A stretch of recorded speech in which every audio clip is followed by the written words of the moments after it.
சிவாய நம. ஆன்மீக அன்பர்கள் அனைவருக்கும் அன்பு வணக்கம்.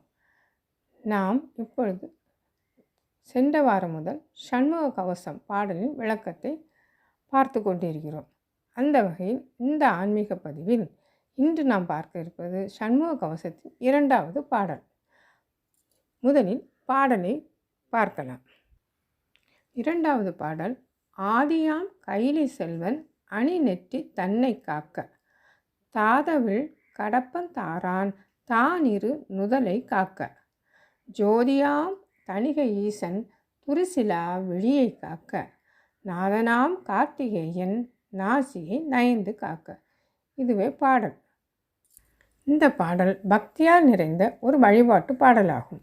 இதில் சிவபெருமான் மற்றும் அவருடைய மகனாகிய முருகப்பெருமான், அதாவது கார்த்திகை பெண்கள் வளர்த்ததினால் அவர் கார்த்திகேயன் என்றும் அழைக்கப்படுவார். அவரின் அருள் கொண்டு பக்தன் தனது உடல் உறுப்புகளை எவ்வாறு பாதுகாக்க வேண்டுகிறார் என்று பார்க்கலாம். ஆதியாம் கைலை செல்வன் அணி நெற்றி தன்னை காக்க. கைலை என்பது சிவபெருமானின் திவ்யஸ்தலம். அவர் பரம ஞானத்தின், அதாவது சிவ தத்துவத்தின் பிரதிபலிப்பாக விளங்குகிறார். அணி நெற்றி என்பது சிவனின் 3வது கண். இது ஞானத்தின் ஆழமான பார்வையை குறிக்கும். பக்தன் என்ன கூறுகிறார் என்றால், எனது நெற்றியை நானும் ஞானபாலகன் ஆக வேண்டும் என்று என்னை காத்தருள்க என்றும், அடுத்ததாக தாதவிழ் கடப்பந்தாரான் தானிரு நுதலை காக்க. தாதவிழ் கடப்பந்தாரான் மலர் மனம் வீசும் பவள கிரீடத்துடன் பக்தர்களுக்கு அருள் பாலிப்பவர். யார்? முருகப்பெருமான். அவர் இரு நுதலை என்பது புருவங்களை குறிக்கும். மேலும் பக்தனின் மூளை மற்றும் கருத்து என்பதையும் குறிக்கும்.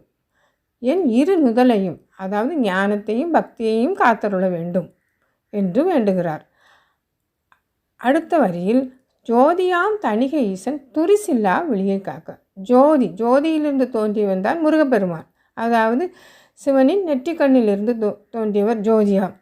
ஜோதியிலிருந்து தோன்றியவரே நமது முருகப்பெருமான். ஜோதியாம் தணிகை ஈசன் என்பது ஒளியாய் விளங்கும் தணிகை மலையில் இருக்கக்கூடிய இறைவன். யார்? முருகன். அவர் துரிசில்லா விழி என்பது தூய்மையான பார்வை, தவசக்தி, சரியான அறிவை கொடுக்கும். எனது கண்களை, அதாவது ஞான பார்வையை நீ காத்தருள வேண்டும். நாதனாம் கார்த்திகேயன் நாசியை நயந்து காக்க. நாதன் யார்? நாதன் சிவமுருகனே நாதராகவும் ஒளியாக கொண்டவர். நாசி என்பது உயிரோட்டத்திற்கும் நமது பிராணவாயுவிற்கும் அடிப்படையானது. அதாவது நாம் சுவாசிப்பது எது? மூக்கை. மூக்கினால் அல்லவா சுவாசிக்கிறோம்.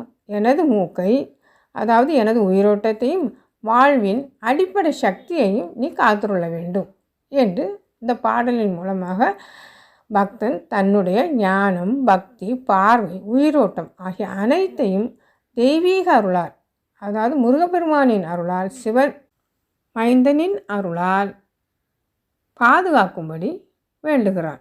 இது பக்தியின் மிக ஆழமான பாங்காகும். இனி பாடலை கேட்டு அடுத்த பாடலை அடுத்த பதிவில் சிந்திக்கலாம். திருச்சிற்றம்பலம்.